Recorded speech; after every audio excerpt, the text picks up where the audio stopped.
All right, ಇದು ಪಕ್ಷಗಳು ಮತ್ತು ರಾಜಕಾರಣದ ಹೊರತಾಗಿಯೂ ಆರ್ಥಿಕ ಸ್ಥಿತಿಗತಿಗಳನ್ನು ಒಂದು ದೇಶ ತನ್ನನ್ನು ತಾನು ನೋಡಿಕೊಳ್ಳುವ ದಿನ. ಅಫ್ಕೋರ್ಸ್ ಈ ಆರ್ಥಿಕ ಸ್ಥಿತಿಗತಿಯ ಲೆಕ್ಕಪತ್ರ ಏನಿದೆ ಇದು ಮಂಡನೆಯಾದ ಕೂಡಲೇ ಅದಕ್ಕೆ ರಾಜಕೀಯ ಲೇಪನವನ್ನು ಬಣ್ಣವನ್ನು ಹಚ್ಚಿಕೊಳ್ಳುವುದು ಸಹಜ. ಅಂತಿಮವಾಗಿ ಆ ರಾಜಕಾರಣ ನಿಲ್ಲಲ್ಲ, ಆದರೆ ದೇಶದ ಆರ್ಥಿಕತೆ ಅದರ ಶಕ್ತಿ ಸುಸ್ಥಿತಿ ಏನು ಎಂಬುದು ಮಾತ್ರ ನಿಲ್ಲುತ್ತದೆ. ಹಾಗೆ ನೋಡಿದರೆ ಕಳೆದ ಸರಿ ಸುಮಾರು ಒಂದು 20 ಬಜೆಟ್ಗಳ ಲೆಕ್ಕಾಚಾರ ಹೇಳಿದ್ದಾರೆ, which is from the time of Manmohan Singh ಇಂದ ಬಜೆಟ್ಗಳ ಲೆಕ್ಕಾಚಾರವನ್ನು ಹೇಳಿದ್ದಾರೆ. UPA 1 ಒಂದು ರೀತಿ ಭಾರತದ ಬಜೆಟ್ಗಳಿಗೆ ಒಂದು ರೀತಿಯ ದಿಕ್ಕು ಸಿಗ್ತಾನೇ ಹೋಗಿದೆ ಅಂತ ಹೇಳಬಹುದು. ಆಯಾಯ ದಿಕ್ಕು ಸಿಕ್ಕಿದ್ದು ಆಯಾಯ ಕಾಲಮಾನಕ್ಕೆ ಸರಿ ಇರಬಹುದು, ಇಲ್ಲದಿರಬಹುದು. ಕೆಲವೊಮ್ಮೆ ಸಫಲವಾಗಬಹುದು, ವಿಫಲವಾಗಬಹುದು. ಇವತ್ತಿನ ದಿನ ಈ ಬಜೆಟನ್ನು 24ನೇ ಸಾಲಿಗೆ ಮಂಡಿಸುತ್ತಿರುವಂತಹ ನಿರ್ಮಲಾ ಸೀತಾರಾಮನ್ ಅವರ 6ನೇ ಬಜೆಟ್ ಇದು. ಅದರಲ್ಲಿ 5 ಪೂರ್ಣಾವಧಿ ಹಾಗೂ 1 ಮಧ್ಯಂತರ ಲೇಖಾನುದಾನ ಮಧ್ಯಂತರ ಬಜೆಟ್ಟು ಇದೆ. ಹಾಗೆ ನೋಡಿದರೆ ಹೆಣ್ಣು ಮಕ್ಕಳ ಪೈಕಿ 2ನೇ ಹೆಣ್ಣು ಮಗಳಾಗಿ ಇವರು ಬಜೆಟ್ ಮಂಡನೆ, which is Indira Gandhi was the first. ಆದರೆ ಫುಲ್ ಟೈಮ್ ಫಿನಾನ್ಸ್ ಮಿನಿಸ್ಟರ್ ಆಗಿ ನಿರ್ಮಲಾ ಸೀತಾರಾಮನ್ನೇ ಮೊದಲು. ಈ ದೇಶದಲ್ಲಿ ಬಹುತೇಕ ಜನ ಬಹಳಷ್ಟು ಬಜೆಟ್ಗಳನ್ನು ಮಂಡಿಸಿರುವ ದಾಖಲೆಗಳು ಇವೆ. ಆದರೆ ಕೆಲವು ಬಜೆಟ್ಗಳು ನಮ್ಮ ಸ್ಮೃತಿ ಪಟಲದಲ್ಲಿ ಉಳಿದುಕೊಂಡಿರುವಂತಹ ಬಜೆಟ್ಗಳು. For example, there was a long ago ಒಂದು ಬಜೆಟ್ ದೇವೇಗೌಡರ ಕಾಲದಲ್ಲಿ ಬಂದಂತಹ ಬಜೆಟ್ ಚಿದಂಬರಂ ಅವರು ಮಂಡಿಸಿದಾಗ we called it as a dream budget ಅಂತ. ಈ ಥರದ ಕೆಲವು ಬಜೆಟ್ಗಳನ್ನು ನೆನಪಿಸ್ಕೋತೀವಿ. ಆರಂಭದ ದಿನಗಳಲ್ಲಿ ಮನಮೋಹನ್ ಸಿಂಗ್ ಮಂಡಿಸಿದ ಒಂದು 2-3 ಬಜೆಟ್ಗಳನ್ನು ಜ್ಞಾಪಿಸ್ಕೋತೀವಿ. ಕಳೆದ ಮೋದಿ ಸರ್ಕಾರದ 2ನೇ ಅವಧಿಯ ಇದು ಕೊನೆಯ ಬಜೆಟ್ ಆಗಿರುವುದರಿಂದ ಈ 9-10 ಬಜೆಟ್ಗಳನ್ನು ಕೂಡ ಬಹುಶಃ ದೇಶ ಜ್ಞಾಪಿಸಿಕೊಳ್ಳುತ್ತಾ ಹೋಗುತ್ತೆ.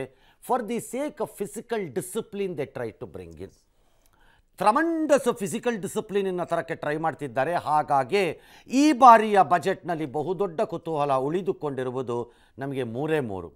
ಒಂದು, ಎಲ್ಲರಿಗೂ ಗೊತ್ತಾಗಿ ಹೋಗಿರುವುದು ದೇಶ ಬೆಳೆಯುವ ಪ್ರಗತಿ ಗತಿ ಏನಿರಬಹುದು.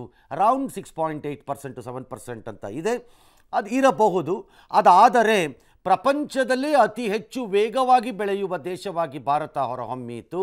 Because even China market, China financial systems are collapsing slowly one by one. ಹಾಗಾಗಿ 2ನೇದು ನನ್ನ ಲೆಕ್ಕಾಚಾರದಲ್ಲಿ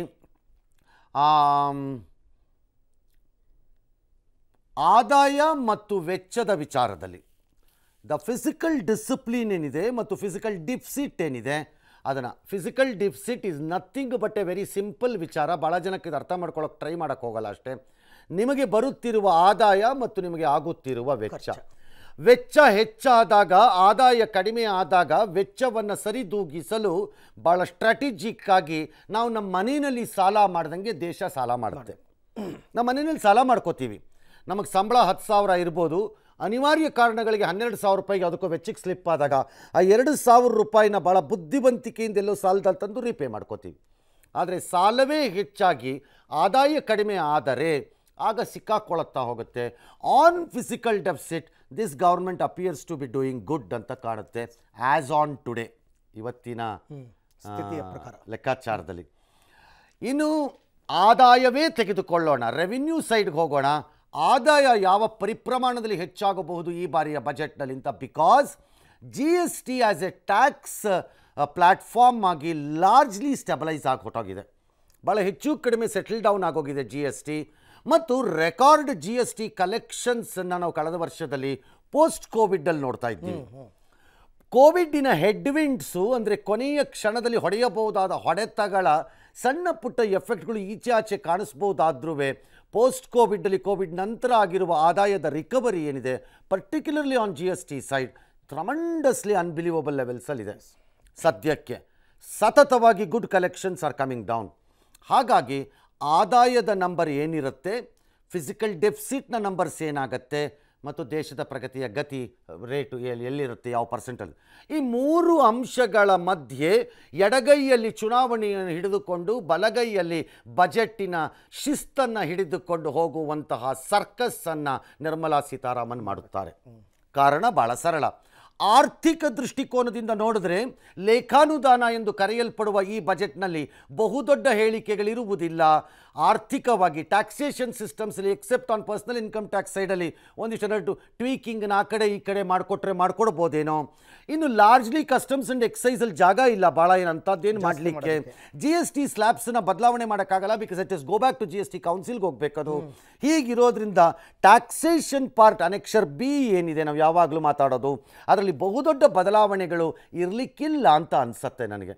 ಆದರೆ ಸ್ಪೆಂಡಿಂಗ್ ಸೈಡ್ಗೆ ಹೋದರೆ, ಅಂದರೆ ವೆಚ್ಚ ಮಾಡೋ ಕಡೆಗೆ ಹೋದರೆ, ಸೋಷಿಯಲ್ ಪಾಲಿಸಿ ಕಡೆಗೆ ಹೋಗೋದಾದರೆ, ಹೆಣ್ಣು ಮಕ್ಕಳು, ರೈತರು, ಇನ್ಫ್ರಾಸ್ಟ್ರಕ್ಚರು, ಆತ್ಮನಿರ್ಭರ್ ಭಾರತ್ ಈ ರೀತಿಯ ಕ್ಷೇತ್ರಗಳಲ್ಲಿ ಚುನಾವಣೆಯನ್ನು ಕಣ್ಣಲ್ಲಿ ಇಟ್ಟುಕೊಂಡೇ ಪ್ರಕಟಣೆಗಳು ಬರುತ್ತವೆ. ಯಾವ ಸರ್ಕಾರವೂ ಚುನಾವಣಾ ಪೂರ್ವದಲ್ಲಿ ಹೋಗುವಾಗ ನಾನು ಸ್ಟ್ರಿಕ್ಟ್ ಆಗಿರ್ತೀನಿ ಅಂತ ಇರಲಿಕ್ಕೆ ಸಾಧ್ಯನೇ ಇಲ್ಲ ಅದು. ಹಾಗಾಗಿ ಒಂದಿಷ್ಟು ಪ್ರಕಟಣೆಗಳು ಬಂದೇ ಬರುತ್ತವೆ. ಅದು ಯಾವ ರೂಪದಲ್ಲಿ ಬರುತ್ತವೆ ಅನ್ನೋದನ್ನು ನಾನು ಕಾಯ್ತಾ ಇದ್ದೀನಿ. On the side of social ಸೈಡಲ್ಲಿ, ಆನ್ ಟ್ಯಾಕ್ಸೇಷನ್ ಸೈಡ್ ಭಾಳ ದೊಡ್ಡ ಬದಲಾವಣೆಗಳು ನನಗೆ ಆಗಿಬಿಡುತ್ತೆ ಏನೋ ಟ್ರಮೆಂಡಸ್ಲಿ ಅಂತ ಕಾಣಿಸ್ತಾ ಇಲ್ಲ.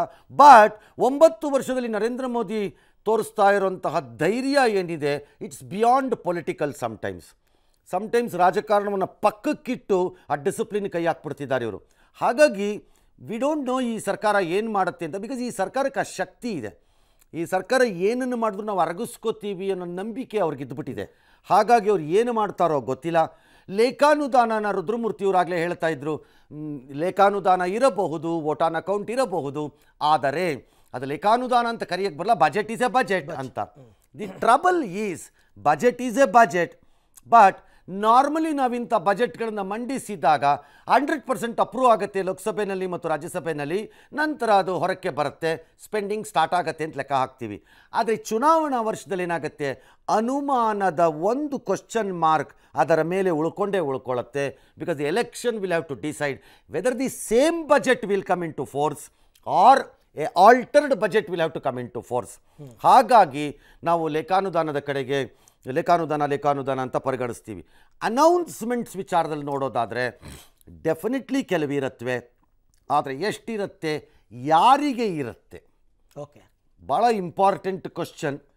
ಎಷ್ಟಿರಬಹುದು, ಏನಿರಬಹುದು, ಯಾರಿಗಿರಬಹುದು. ಲಾರ್ಜ್ಲಿ ಅದು ನನ್ನ ಲೆಕ್ಕಾಚಾರ, ನಾನು ಆಗಲೇ ಹೇಳ್ದಂಗೆ ರೈತರು ಇರ್ಬೋದು, it could be in terms of direct benefit transfer DBTನಲ್ಲೇ ಇರ್ಬೋದು, ಅಥವಾ ಹೆಣ್ಣು ಮಕ್ಕಳು ರೈತರಿಗಿರಬಹುದು, ಅಥವಾ ಹೌಸಿಂಗಲ್ಲಿ ಅಫೋರ್ಡಬಲ್ ಹೌಸಿಂಗಲ್ಲಿ ಪಾಸಿಬಲಿ ಇರಬಹುದು. ಇನ್ನು ಅದು ಬಿಟ್ಟರೆ ಭಾಳ ದೊಡ್ಡ ಜಾಗ ಇಲ್ಲ ಇವ್ರಿಗೆ. ಘೋಷಣೆಗಳು ಮಾಡೋದಕ್ಕೂ ಅವಕಾಶ ಇದಿಲ್ಲ, ಇರುತ್ತೆ, ಬಟ್ ಮಾಡೋದು ಕಷ್ಟ, ಅಷ್ಟು ಸುಲಭ ಅಲ್ಲ ಅದು. It's not easy. ಯಾಕೆಂದರೆ ಈಗ ಫಾರ್ ಎಕ್ಸಾಂಪಲ್ ಕಾಂಗ್ರೆಸ್ ಸರ್ಕಾರ ಕರ್ನಾಟಕದ ಗ್ಯಾರಂಟಿ ಟೈಪ್ ಸ್ಕೀಮ್ಗಳು ಬರಲ್ಲ. Okay, it won't come, but it will come in N indirect way.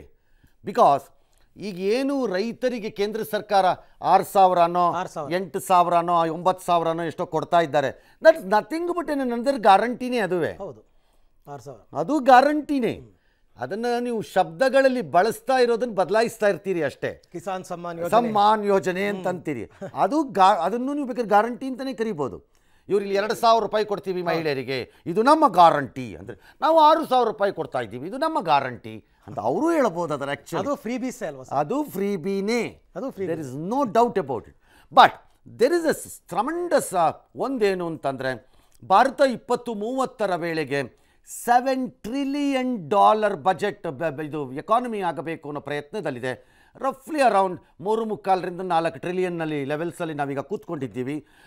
7 trillion ಆಗಬೇಕು ಅಂತ ಅಂದರೆ 3ನೇ ಅತಿ ದೊಡ್ಡ ಆರ್ಥಿಕ ಶಕ್ತಿಯಾಗಿ ಪ್ರಪಂಚದಲ್ಲಿ ಮೂಡಬೇಕು ನಾವು ಅಂತ ಒಂದು ಲೆಕ್ಕಾಚಾರದಲ್ಲಿ ಇದ್ದಾರೆ. ಹಾಗಾಗಿ there needs to be lot of discipline and revenue ಜನ್ರೇಷನ್ಸಲ್ಲಿ ಮತ್ತು ರೆವಿನ್ಯೂ ಮೊಬಲೈಸೇಷನ್ಸಲ್ಲಿ ಇರಬೇಕಾಗತ್ತೆ. ಬರೀ ಸ್ಪೆಂಡಿಂಗ್ ಮಾಡ್ಕೊಂಡು ಹೋದ್ರಾಗಲ್ಲ. ಒಂದು ಆಗತ್ತೋ ಆಗಲ್ವೋ, ಈ ಸರ್ಕಾರಕ್ಕೆ ಒಂದು ವರವಾಗಿ ಸಿಕ್ಕಿರೋದು, ಎಕ್ಸೆಪ್ಟ್ ಮಿಡಲ್ ಗ್ಯಾಪಲ್ಲಿ ಒಂದು 2 ವರ್ಷ 1.5 ವರ್ಷ ಬಿಟ್ಬಿಟ್ರೆ, oil rates continues to be holding international ಮಾರ್ಕೆಟ್ಸಲ್ಲಿ, ಪರ್ಟಿಕ್ಯುಲರ್ಲಿ ಆನ್ ಬ್ಯಾರಲ್ ಲೆವೆಲ್ಸಲ್ಲಿ. ಈಗಲೂ ಇಂಟರ್ನ್ಯಾಷನಲ್ ಮಾರ್ಕೆಟಲ್ಲಿ crude brent is somewhere around $85 ರಿಂದ $90 ಲೆವೆಲ್ಸಲ್ಲಿ ಇದ್ದಂಗಿದೆ ಬ್ಯಾರಲ್ಸಲ್ಲಿ. ಹಾಗಾಗಿ ಆಯಿಲ್ ಹೋಲ್ಡ್ ಮಾಡ್ತಾ ಇದೆ. ಆಯಿಲ್ ಮಾರ್ಕೆಟ್ಟು ಕಂಟ್ರೋಲ್ ಆಗ್ತಾ ಇದ್ದರೆ, ಒಂದು ಭಾರತದಂತಹ 95% ಇಂಪೋರ್ಟೆಡ್ ಆಯಿಲ್ ಕನ್ಸಂಪ್ಷನ್ ಲೆವೆಲ್ಸಲ್ಲಿರೋ ನಮ್ಮಂಥ ದೇಶಕ್ಕೆ ಸುಪ್ರೀಮ್ಲಿ ಗ್ರೇಟ್ ನ್ಯೂಸ್ ಅದು, ಅನ್ಬಿಲೀವಬಲಿ ಗ್ರೇಟ್ ನ್ಯೂಸ್ ಅದು. ಹಾಗಾಗಿ we have no idea Modi ಸರ್ಕಾರ ತನಗಿರುವ ಹೊಸ ಶಕ್ತಿಯನ್ನು ಯಾವ ರೂಪ ಸ್ವರೂಪದಲ್ಲಿ ಚುನಾವಣೆಯ ಹಿನ್ನೆಲೆಯಲ್ಲಿ ಬಳಸ್ಕೊಳ್ಳುತ್ತೆ ಅಂತ. ಆರ್ ಪೊಲಿಟಿಕಲಿ ಯಾವ NDIA ಯಾವನ್ ಕೇರ್ ಮಾಡ್ತಾನೆ ಇವ್ರಿಗೆ, ಇವರಿಂದ ಏನೂ ಆಗಲ್ಲ, ನಾನು ಬರೋದು ಗ್ಯಾರಂಟಿ, ಇದು ನನ್ನ ಗ್ಯಾರಂಟಿ ಅಂದು ನನ್ನ ಪಾಡಿಗೆ ನಾನು ಹೋಗ್ತೀನಿ ಮುಂದಕ್ಕೆ ಅಂತ ಹೋದರೆ I have no idea. And this prime minister is quite capable of doing it. Okay.